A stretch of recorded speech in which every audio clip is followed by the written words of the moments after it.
Alright everybody, so after the unboxing video I've done of the turbo trainer, I basically need to set it up. So that's exactly what I'm trying to do. I've got an old yoga mat that I'm just going to put down for now. I might get a newer one at some point, but this will just do for now.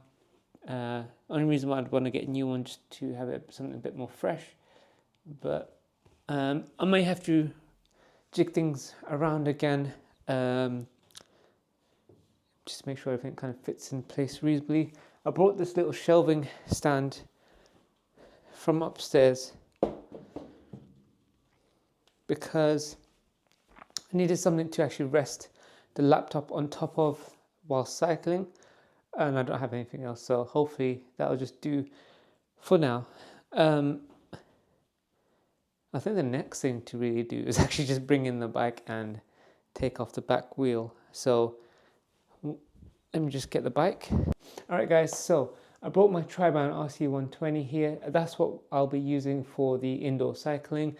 I gave it a quick wash yesterday because obviously I knew I was going to use the turbo trainer.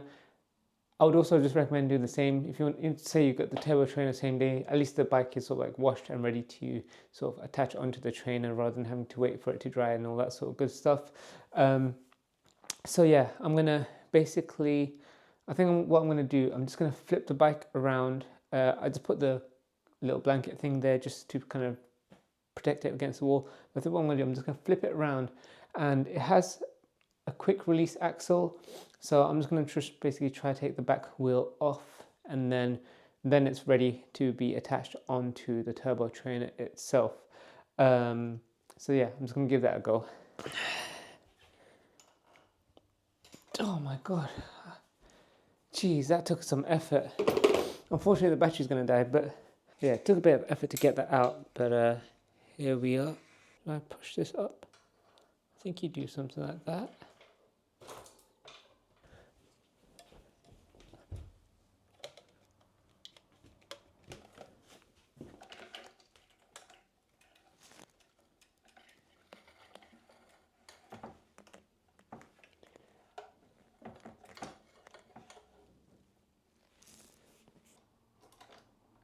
Alright guys, I'm back again. So basically whilst I was fitting on the axle, the battery had died. But just to show you guys, essentially when I was recording the video, initially I was actually putting this axle the opposite way around. Now when I did that, I noticed it didn't sit properly and there's some weird gap here. And as you may have seen in the unboxing part of the video, there's a few basically pieces of metal that you saw inside, and also the ruler. So here I had to add the 135mm adapter into this part of the trainer and then fit the bike on. I also had to sort of rotate the pedal and switch the gears because you want basically the chain as aligned as much as possible, and you can adjust basically this part to go in and out by I guess holding this bit and then just kind of spinning this kind of area here, which kind of clicks, and it just basically pushes this cog in and out so that you can get the sort of chain as aligned as much as possible.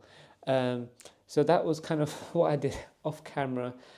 Alright guys, so this is the power supply cable. I already just checked it off camera and it was just a bit too short to kind of have it on the far side and link directly into the turbo trainer from the wall. So I had to bring down an extra extension lead just because I want it to be a little bit more neater rather than having basically this wire run through here, which will just look a bit messy. So I'm going to route this, and then I'm just going to put a few more things around just to kind of make it feel a bit more kind of cooler to be around.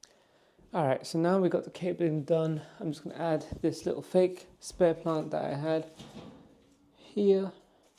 And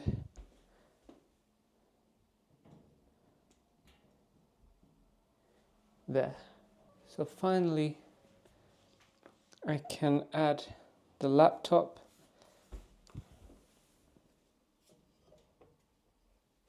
Okay, and the final thing is the shoes. So these are basically hardly worn at all, and I gave them a good wash. But the good thing is that I can actually just store the shoes right here.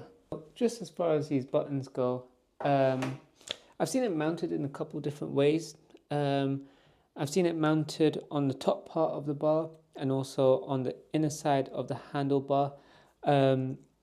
Initially, what I'm going to do, I'm just going to put it on the top side of the bar, and obviously if I want to change it around, I could always move it. So I think it should be relatively easy to put together. So you just get this little rubber area, you put that down here. I think it's basically just to protect your bike essentially. And then you got 2 rubber belts per button. So you just attach them on.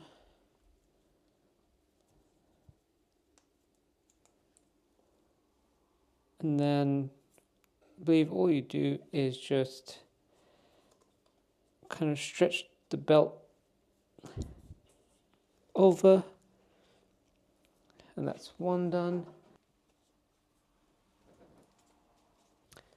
And yeah, that's basically it. There's the 2 buttons. So you could just kind of click through whatever you need to do on the Zwift app, and yeah. All right, guys. So that's basically it. That's the Tri-Band RC120 hooked up to the Van Rysel D100 interactive trainer with the Zwift cog and click setup, and just my general indoor cycling setup overall. I'm actually really happy with it.